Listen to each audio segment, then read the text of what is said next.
बिस्मिल्लाहिर्रहमानिर्रहीम। मैं हूं मलिक नासिर अवान और आप देख रहे हैं अल मरजान वॉइस। अगर आप कामयाब होना चाहते हैं तो कभी भी किसी के बारे में बुरे अल्फाज न कहना,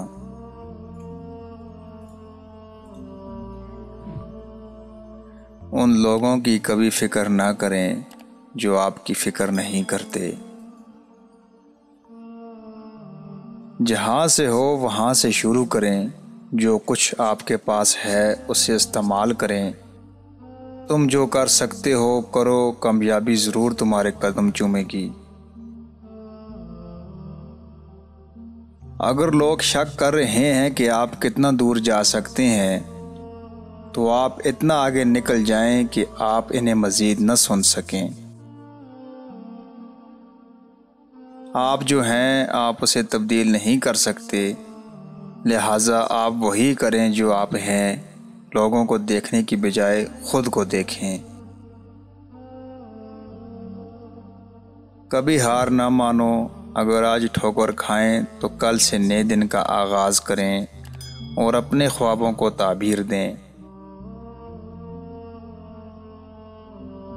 कामयाबी रातों रात नहीं मिलती, ये तब मिलती है जब आप हर रोज़ पहले दिन से थोड़ा बेहतर हो जाएं, तो ये सब कुछ बढ़ जाता है।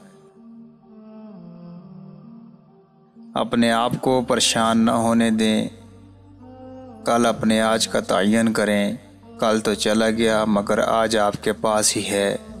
ईमान के साथ उठें और चलें कामयाबी का सफ़र। जब हम मुस्बत ख़यालात सोचते हैं तो मुस्बत नताइज को अपनी तरफ मुतवज्जा करते हैं, लिहाजा अपनी सोच को मुस्बत रखें। मुस्बत सोच वाला बंदा पोशीदा को देखता है, नाकाबिल मखसूस को महसूस करता है और नामुमकिन को हासिल कर ही लेता है।